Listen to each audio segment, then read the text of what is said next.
Well, here we are at Christmas past. I think it is easier to speak of our Christmases as a whole rather than try to run through them year by year throughout this book. So here is what they were like for me as a child. The first intimation of Christmas every year came towards the end of November, when Mum made the Christmas puddings. As she mixed them, we all had to have a stir and make a wish. Then the kitchen was filled with steam as they cooked for hours. In the early years they were steamed in the washing boiler. Some were given away to relatives, and the rest we kept. The pudding eaten on Christmas Day was always one made the year before. It would seem that, like a good wine, they matured with keeping. Auntie, Uncle and Ken came to our house on Christmas Day every year. While we lived in the Bletchley area, we usually went to Grandma and Grandad's for tea on Boxing Day. Of course, there were no buses on Boxing Day, so we walked there and back, even from Whiteley Crescent. Carol rode in her pram and then later a smaller pushchair. One year I had a big red tricycle for Christmas, and I rode down on that. All through my childhood we had a real Christmas tree, over 6 feet tall. Dad would fill an old metal bucket with earth to hold the tree firmly. Then, when it was in place in one of the chimney breast alcoves, Mum wrapped the bucket in red or green crepe paper with a contrasting band around the middle. Later, the tree stood in a green painted concrete block, rather like a truncated pyramid hollowed in the middle, and you could put water in as well. I don't know whether it was anything to do with the heat from the fire, or is just more nostalgia, but in my memory I carry a strong sense of the wonderful scent of those trees. Our first tree decorations were quite basic, some made of plaster. I've passed on my plaster moon, which must date from about 1948. We had a fairy on top of the tree, and tinsel round it. The string of lights had pastel-coloured plastic shades with scenes from Walt Disney's Cinderella. They were bell-shaped, and quite large compared to the usual tree lights nowadays, a bit brighter too, and with fewer to a string, but the whole effect always seemed quite magical to me. Crepe paper streamers criss-crossed from the corners of the ceiling, and we had fold-out paper bells and balls dangling too, all brightly coloured. We children made paper chains from strips of coloured gummed paper, and these were also hung across the ceiling. String was pinned to the picture rail, which all houses had around the living room walls then. Our Christmas cards were hung over this string. After we'd lived in Stuartby for a few years, Christmas lights too started to be strung along the picture rail. Before Christmas, as younger children, we made Christmas presents of calendars for aunts and uncles.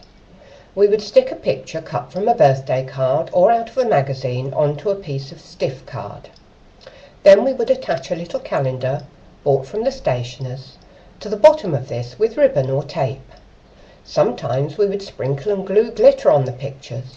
We were very proud of these calendars. Bath salts were another present we made for aunts. For these, you pour soda crystals into a nice jar, add some scent and some liquid food colouring, and give it all a good shake. Presents weren't placed round the tree or seen at all before Christmas Day. On Christmas morning I woke up to a stocking and a pillowcase full of presents at the foot of my bed. The stocking smelled of tangerine and of a lemon-shaped, strongly lemon-scented soap. Lovely. Father Christmas, dressed in a long red fur-trimmed robe with a fur-trimmed hood, brought all our presents in the night. When I was a bit older and noticed labels on the presents from various relatives, I did ask about this. The answer was that Father Christmas had so many presents to deliver, people sent him money for their nieces and nephews, grandchildren, etc., to help him out. I don't know how we managed all the food we ate at Christmas. After opening the presents on Christmas morning, we had a fried breakfast. We might have a mince pie, jam tart or sausage roll mid-morning with our coffee. Dinner was turkey and pork, with the leftovers eaten cold on Boxing Day, with all the trimmings, followed by Christmas pudding with rum sauce. I didn't much care for Christmas pudding then, but always had a small piece. Mum put old, real silver sixpences in the pudding mix.